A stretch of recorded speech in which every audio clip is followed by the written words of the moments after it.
हाँ, दुल्हा से इतना कह दो प्यारे सवारी रोको, मुश्किल में है बराती पुरखार वादिये, पार जाना के नहीं मिलती नाव, जोर पर धार है क्या होना है, चुप के लोगों से किए जिसके गुनाह वो खबरदार है क्या होना। ये फिक्र मैं कसम खा के कहता हूं, अपने वक्त के सबसे बड़े सूफी को इमाम अहमद रजा कहा जाता है। अगर कोई मुझसे पूछे ना आला हज़रत कौन है, तो मैं कहूंगा जहां इश्क का इमाम है ना वहां तसव्वुफ का इमाम भी अहमद रजा है। खशियत इलाही आप देखें, हाँ भाई आप उनकी खशियत देखें, वो क्या कहते हैं, हालात हमारे देखें। ए 4 मुरीद कर लिए, 4 मुरीद कर लिए, फिर ठेकेदार हो गया, मुरीदों ने वली बना दिया। दाल कम थी, पानी भर के बाल्टी का लोट दिया, है ना, वो कह रहा हुजूर आपके हाथ क्या पड़े, तमाम बरकत ही बरकत हो गई, इसमें एक बाल्टी और डाल देता और बरकत हो जाती। उसे पता ही मुरीद झूठ बोल लिया, लेकिन मुस्कुरा रहा। ऐसे ही है, किसी से कहना मत, बेड़ा गर्क कर दिया कौम का। सही है, बिल्कुल हक है। इमाम ज़ैनुल आबिदीन, जिसको ज़ैनुल आबिदीन कहा की इबादत की वजह से जाता है, वो हरम में जाता है, सजदे में सर रखता है, फिर उठाता, फिर रोता है, फिर झोली फैला के कहता है अल्लाह कयामत में अंधा करके उठाना, जो तेरी इबादत का हक था वो मैं कर ही नहीं सका। ये इमाम ज़ैनुल आबिदीन का तक़वा है। और एक और बुजुर्ग है, हरम में बैठे रो के गुनाहों की माफी मांग रहे हैं। इस दर्द से रोए लोगों ने अपनी दुआ भूल के उनके हक में दुआ करनी शुरू कर दी। फरमाया जब उन्होंने रुख फेरा ना और लोगों ने देखा वो कोई और नहीं, वक्त का गौस अब्दुल कादिर जीलानी था। सुभान अल्लाह, सुभान अल्लाह। ये खशियत इलाही के रंग रहे। आज तो कह रहे कि जो मेरा हो गया अब उसे किसी का डर ही नहीं है। क्या औकात, क्या तुझे कलमा सही नहीं आता है, तुझे सना याद नहीं है, तुझे पता नहीं दुआए कुनूत कहाँ है, कैसे पढ़ी जाती, कब पढ़ी जाती है। कुछ दिन पहले इंटरव्यू में एक मुजावर से पूछा गया था, उससे कहा किसकी उम्मत में हो, उसने कहा जी नया आया हो, अभी नहीं पता है, 8-10 दिन रहूंगा तो पता चल जाएगा। जिसे उम्मत का मतलब पता ना हो वो जन्नत के ठेके लिए बैठे हैं। खुदा की कसम 1000 किताबों से ज्यादा लिखने वाला इमाम अहमद रजा को देखो, जो चलता था तो इश्क रसूल की तस्वीर बनता था, जो बोलता था तो अदाए मुस्तफा के लहजे में बात करता था, जो मुस्कुराता था तो मुस्तफा की सुन्नत बन के मुस्कुराता था, जो बरसता था तो मुस्तफा के तेवर बन के बरसता था। लेकिन खशियत का आलम यह है, खुदा तरसी का आलम यह है, खुद कहते हैं मुजरिम को न शर्माओ, आप कफन ढक दो, मुंह देख के क्या होगा पर्दे में भलाई। नारे तकबीर, नारे रिसालत, सुभान अल्लाह मुफ्ती साहब, बहुत उम्दा। यार अपने आप को तैयारी करनी है। जिसकी तैयारी होती है वो नहीं डरता है, जिसकी तैयारी नहीं होती है वो कांप जाता है। आओ तुम्हें एक तैयार की बात बताऊं। एक तैयार को बिलाल कहा जाता है। बोल दो यार सुभान अल्लाह, सुभान अल्लाह के नाम पे बोलो सुभान अल्लाह, सुभान अल्लाह, सुभान अल्लाह। नहीं है महफिल में बैठने का जो बिलाल के नाम पे कम बोला और अपने बाप के नाम पे ज्यादा बोला हो। हम सब के माँ बाप बिलाल तेरी जूतियों पे कुर्बान। हाँ, तूने उसकी चौखट पे बैठ के पहरे दिए हैं कि जिसके तलवों को चूमने पे अर्श ने भी फख्र किया था। खुदा सलामत रखे। तैयार का नाम है बिलाल। मौत का वक्त करीब आया, सारे नौजवान सुन ले, अल्लाह करे हमें भी मौत से पहले ऐसी तैयारी करने का मौका मिल जाए, तैयारियां करने का मौका मिल जाए। सुने जरा, जब मौत का वक्त हज़रत बिलाल का आया, कहते हैं बीवी जी मुझे गुस्ल कराया जाए, मुझे गुस्ल कराया जाए। बीवी ने गुस्ल करा दिया। बीमार चल रहे थे, गुस्ल करा दिया। कहा जरा तेल लाओ, बालों में तेल लगाओ। बालों में तेल लग गया। कहा जब आंखों में सुरमा भी लगा दो, सुरमा भी होगा। कहा जरा मांग निकालो बालों की। तो बीवी कहती है सरताज, जिनके लिए सवरा करते थे वो सजन तो मदीने रह गए, अब किसके लिए सवर रखे हो। हजरत बिलाल ने कहा था पता नहीं है मेरी मौत का वक्त आ गया।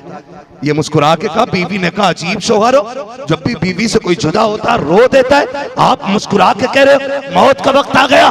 फरमाने लगे रोए वो जिसके लिए मुसीबत की घड़ी हो। बिलाल के लिए खुशी की घड़ी आ गई है, जिनके लिए तड़पता रहा इधर आंख बंद होगी उधर मुस्तफा की ज़ियारत हो जाए। सुभान अल्लाह, सुभान अल्लाह। नारे तकबीर, नारे रिसालत, शहंशाह बगदाद कॉन्फ्रेंस जलसे दस्तारे बंदी।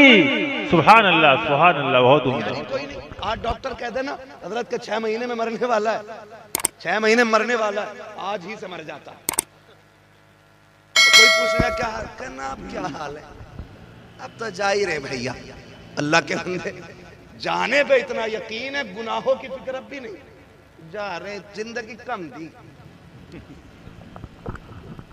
हजरत ऐसे ही कह रहे, मुंह बना के, जिंदगी कम दी और क्या साल लेता, 250 साल जीना चाह रहा था कि 900 साल। मैं तो कसम खा के कहता हूं, अल्लाह कादिर मुतलक है, वही है जो माँ के पेट से मुर्दे पैदा करता है, और वो चाहता तो 6 महीने भी सांसें नहीं देता है, वो चाहता तो 8 साल के जनाजे बना देता, वो चाहता 12 साल के बना देता, वो चाहता 40 तक भी जिंदगी दे देता, वो चाहता है तो हजारों बरस की भी दे देता। बता, वो भी तो हमारे ही जैसे थे ना, जो 8 साल की उम्र में मर गए, 6 में मर गए। हम जो जिंदा हैं, कौन से सजदे किए थे जिसके बदले में उम्रें बढ़ाई जा रही हैं? कौन सी इबादत की है जो इतनी लंबी उम्रें दी जा रही है? ये करम है रब का, लौट आओ, मैं सांसें दे रहा हूँ, आज तू रो के दिखा दे, मैं तुझे माफ करके दिखा। सुभान अल्लाह बेशक बेशक। कह रहा मैं तो और जीना चाह रहा था, 110 का होने वाला और अब भी जीना कह रहा। कंडीशन ही हमारी है ना, अगर डॉक्टर कहते 3 साल में मर जाएगा तो कह रहा कोई जगह बता दो जहां उम्र बढ़ जाती है। कह दियो जाओ मखदूम सिमना के पास ले जाओ, है तो खिड़र के भी जाए तो जाएगा, क्योंकि जिंदगी प्यारी है। जाओ बरेली चले जाओ, खिड़र के भी जाएंगे हम। तो भाई 2 कदम उठा मुसल्ले बिछा, वहां सिर्फ जिंदगी लेने न जा, वो जन्नत वाले लोग हैं, उनसे जन्नत लेने जा, मांग उनसे जन्नत। तैयारी होनी चाहिए, तैयारी होनी चाहिए, लेकिन तैयारी कोई नहीं। आज कोई कहता है मरने वाला है, रो देता है जी, सच में नहीं बचूंगा, करना और बस रोना शुरू कर देता। आओ तुम्हें बताऊं, हुजूर की बारगाह है, अल्लाह करे ये तैयारियां हमें भी आ जाएं। हुजूर की बारगाह में एक सहाबी बैठे, इतने में मलकुल मौत आ गया। हुजूर, ये जो आपका सहाबी है ना, इसका वक्त आ गया है, तवज्जो है ना, हुजूर ये मरने वाला है। तो हुजूर ने फरमाया सुन, तेरी मौत का वक्त आ गया। उससे आका फरमा रहे तेरी मौत का वक्त आ गया। उसने कहा जी मैं तैयार हूं। कैसे लोग थे खुदा की कसम, है जो मौत की आंखों में आंखें डाल के मुस्कुराते थे। हुजूर फरमाते हैं वक्त आ गया है तेरा। हुजूर मैं तैयार हूं। आका फरमाते हैं कोई है अमल चाहता है कि जो तू करे, आखिरी वक्त है, लम्हे चंद है, क्या करना चाहता है? तो उसने कहा हुजूर वो अमल बताइए कि जो खुदा को सबसे ज्यादा पसंद हो, और आखिरी लम्हों का वो अमल सदियों पे भारी पड़ जाए। हुजूर फरमाते हैं फिर वुजू करके आ, तू कुरान लेके बैठ, मैं तुझे कुरान पढ़ता हूं, तू पढ़ना शुरू कर दे, पढ़ाता हूं, तू पढ़ना शुरू। सुभान अल्लाह। ये तैयारी हुजूर करा रहे हैं, मौत की तैयारी पक्की है। सबसे बड़ा अमल मुस्तफा दे लगे हैं, कहते वुजू करके बैठ जा, कुरान ले आ, चल मैं तुझे कुरान की आयतें पढ़ाता हूँ, और पढ़ते पढ़ते चला जा। आका क्या मिलेगा? फरमाया जो कुरान पढ़ता हुआ जाएगा, अल्लाह कयामत में उसे उलमा की सब में जगह इनायत फरमा। सुभान अल्लाह बहुत उम्दा, बेशक सुभान अल्लाह। नहीं तैयारी करें। मैं कहता हूँ वो बाप नसीब वाले जिन्होंने इन बेटों की परवरिश की है, जो बदले में जन्नत का टिकट लेके जाने वाले। उन माओ को सलाम जिन्होंने इन बेटों को दूध पिलाया है, जो बदले में माँ को जन्नत का परवाना देंगे। वो बहनें मुकद्दरों वाली हैं जिन्होंने उन भाइयों की खिदमत की है जो कुरान के कारी बन के घर लौट रहे हैं, हाफिज कुरान बन के घर लौट रहे हैं। मुबारकबाद के मुस्तहिक हैं वो सारे लोग जिन्होंने जिंदगियां कुर्बानी कर दी हैं दीन के लिए। बड़ी कुर्बानियां कर हुजूर की आल के शहजादे बैठे हुए हैं। मैं पूरी गारंटी के साथ कह सकता हूँ जितनी कुर्बानियां कुरान के लिए हुजूर और हुजूर के घर वालों की लगी है ना, हम में से किसी की उतनी नहीं लगी है। हम सीधी बात कहते हैं जी, हम तो उनके नाम पे टुकड़े खा रहे हैं। असल तकलीफ है कुरान के लिए तो अहले बैत ने उठाई है, हुजूर ने उठाई है। आज तक भूला नहीं वो ताइफ का सफर, जिसके सामने एक बार पढ़ दो पूरी जिंदगी कोई सफर याद रहे न रहे, महबूब के ताइफ का सफर याद रहता है, ताइफ का सफर याद रहता है। तुमसे खुदा का वास्ता दे के कहता हूँ लोगों, अपनी बस्ती के कुरान के कारियों का एहतराम करना, उलमा का एहतराम करना। दीन इतना सस्ता भी नहीं है जो हमने समझ रखा है। जाओ जाकर के देखो, ये इदारा है, गालिबन मुझे यकीन है कि इसमें बच्चे जमीन पे ही लेटते होंगे। हमारे बच्चे एयर कंडीशन रूम में रहते हैं, मोटे मोटे गद्दे लगे होते हैं, उन पे बच्चे लेटा करते हैं। सलाम करता हूँ इन कुरान वालों की हिम्मत को। कितने बच्चे, जावेद भाई का भी इदारा है, जितने लोगों के इदारे हैं, हजरत के भी इदारे चलते होंगे। देखो देखो तो सही जाकर के कितने बच्चे ऐसे होते हैं कि एक गद्दे पे 8 साल गुजार जाते हैं। मदरसों के अंदर की जिंदगी होती है, एक लिहाफ में 7 साल गुजार जाते हैं। बिस्तर इतने कमजोर हो जाते हैं कि अगर पैर ऊपर रखो तो नीचे की ठंडक ऊपर महसूस हुआ करती है।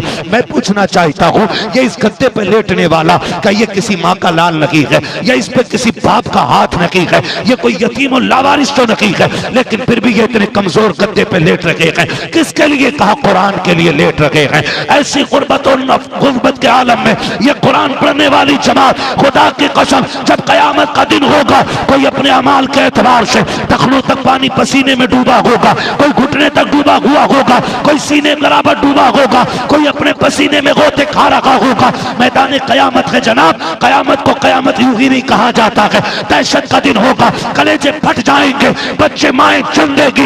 एक दहशत के आलम का आलम ये होगा कि काले बाल वालों के बाल सफेद हो जाएंगे।